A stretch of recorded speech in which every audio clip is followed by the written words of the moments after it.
कांचीराम साहब अमर रहे। बहन कुमारी माइती जिंदाबाद, बहन कुमारी माइती जिंदाबाद। आकाशी संघर्ष करो, आकाशी संघर्ष करो, आकाशी संघर्ष करो, आकाशी संघर्ष करो। बहन जी जिंदाबाद, बहन जी जिंदाबाद। सांसद बहुजन समाज पार्टी के नेशनल कोऑर्डिनेटर आदरणीय राम इंजीनियर राम जी गौतम जी का आप तालियों से स्वागत करें। राम जी गौतम साहब। सर्वप्रथम करुणा के सागर तथागत गौतम बुद्ध, सामाजिक परिवर्तन के अग्रदूत, शिक्षा के जनक महात्मा ज्योतिबा फूले, आरक्षण के जनक गुरमी राजा छत्रपति साहू जी महाराज, भारतीय संविधान के रचयिता, बौद्ध सत्व, भारत रत्न परम पूज्य बाबा साहब डॉक्टर भीमराव अंबेडकर, दलितों, पिछड़ों, गरीबों और मुस्लिमों को राजनीति की मुख्य धारा में लाने वाले बामसेफ DS4 बहुजन समाज पार्टी के संस्थापक मान्यवर श्री कांचीराम साहब एवं बहुजन समाज में जन्मे उन तमाम संतों, गुरुओं और महापुरुषों के चरणों में श्रद्धा के सुमन अर्पित करते हुए बहन कुमारी मायावती जी को अपना आदर्श नेता मानते हुए आज के इस कार्यकर्ता सम्मेलन में हमारे बीच में उपस्थित युवा हृदय सम्राट बहुजन समाज पार्टी के dynamic leader national coordinator Akash Anand ji और साथ में हमारे बीच में उपस्थित दिल्ली प्रदेश के प्रभारी CP सिंह जी, दिल्ली के प्रभारी भाई सतीश चौधरी जी, दिल्ली के प्रदेश अध्यक्ष लक्ष्मण सिंह जी के साथ साथ बहुजन समाज पार्टी के जोन कोऑर्डिनेटर, जिला प्रभारी, विधानसभा जिला कमेटी के लोग के साथ साथ दूर दराज से आए हुए मेरे नौजवान साथियों, बहुजन समाज पार्टी के सिपाहियों, माताओं, बहनों और बहुजन समाज के सोशल मीडिया के जनकों, मैं आप सभी लोगों का मैं स्वागत अभिनंदन करता हूं। साथियों, मुझसे पहले दो लोगों ने गाने गाए। एक हमारी बहन उन्होंने गाना गाया, एक मेरे यमजान साथी ने गाना गाया और दोनों लोगों ने कह दिया ये मिशन पीछे नहीं आगे बढ़ेगा।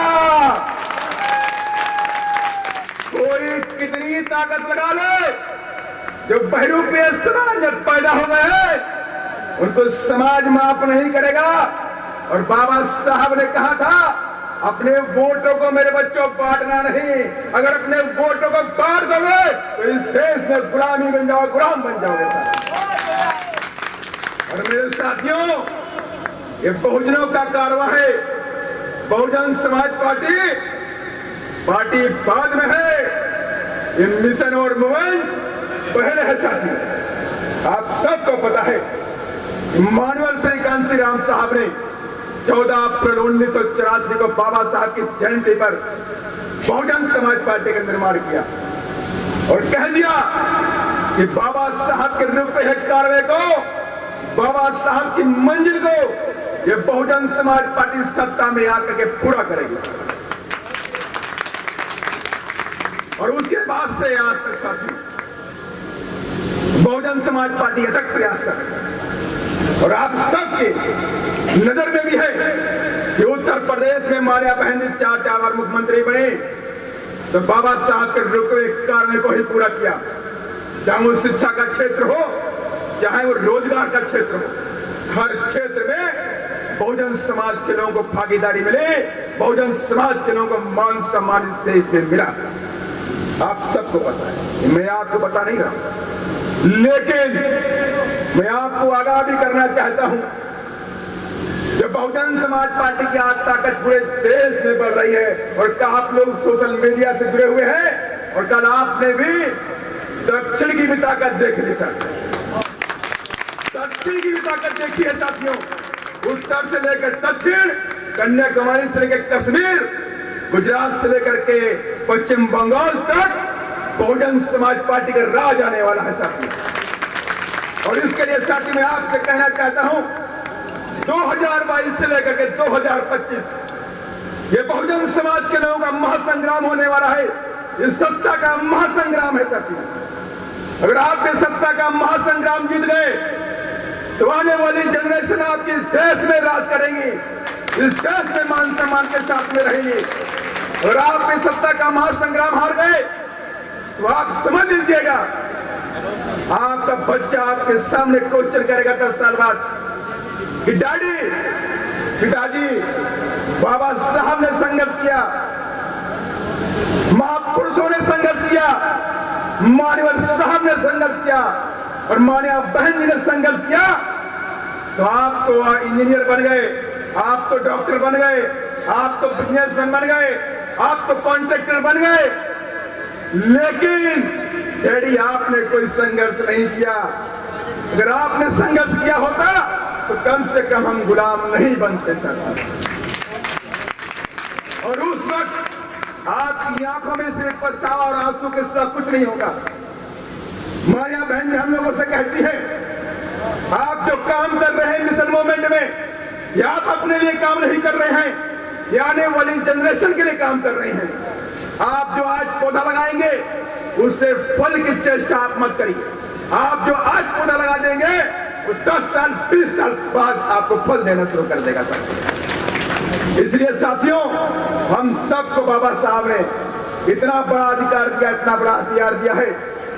हमें वोट का अधिकार दिया बाबा साहब ने, और बाबा साहब ने जब हमें वोट का अधिकार दिया तो वोट का अधिकार हमें इसलिए नहीं दिया था कि हम अपने वोटों का गलत इस्तेमाल कर दें, अपने वोटों को 500 रुपए में कहीं दारू की बोतल में, कहीं पायल में, साड़ी में, बिरयानी में बेच दें। बाबा साहब ने हमें वोट का अधिकार दिया, और जिस दिन वोट का अधिकार बाबा साहब ने हमको दिया और उनके साथ रहने वाले सोहनलाल शास्त्री जी का लिखना है कि मैं अचंभित था कि बाबा साहब अपने रूम में गए और मंद मंद मुस्कुरा रहे थे। बाबा साहब के चेहरे पे मैंने 25 सालों में कभी भी हंसी नहीं देखी थी, मुस्कुराहट नहीं देखी थी। और मेरे जितने भी साथी यहाँ बैठे हुए हैं, मैं चैलेंज के साथ में कहता हूँ, ये सोशल मीडिया का जमाना है, आप लोग गूगल में सर्च करो, कहीं बाबा साहब की एक भी मुस्कुराती हुई फोटो मिल जाए साथियों। कहीं भी आपको मुस्कुराती हुई बाबा साहब की फोटो नहीं मिलेगी। लेकिन बाबा साहब उस दिन मुस्कुरा रहे थे, और बाबा साहब से उन्होंने पूछा बाबा साहब आज ऐसा क्या हो गया कि आप, मैं 25 सालों से आपके साथ में रहता हूं, आपके चेहरे पे मुस्कुराहट कैसी है। तो बाबा साहब ने एक वक्त कहा कि आज मेरे रानी के पेट का सब पता है आपको। अब इस देश का जो राजा पैदा होगा वो वोट से पैदा होगा, ना कि रानी के। इतना बड़ा अधिकार बाबा साहब ने हमको दे दिया, और ये भी कहा मेरे बच्चों ये वोट बड़ा ही खतरनाक है, पावरफुल भी है। जिस वोट का अगर सही इस्तेमाल करोगे, माने कि वोट क्या है, वोट एक दुधारी तलवार है जिसके दोनों तरफ धार है। अगर इसका सही इस्तेमाल करोगे तो दुश्मन का गला काटोगे, और गलत इस्तेमाल करोगे तो अपना गला काटोगे। इतना बड़ा अधिकार बाबा साहब ने हथियार हमको दे दिया। और बाबा साहब ने 1935 में कहा था कि जाओ मेरे बच्चों, आप अपनी दीवारों पर लिख दो कि आपको इस देश का शासक बनना है। 1935 में कह दिया साथियों। और आज तक साथियों क्या हम शासक बन पाए?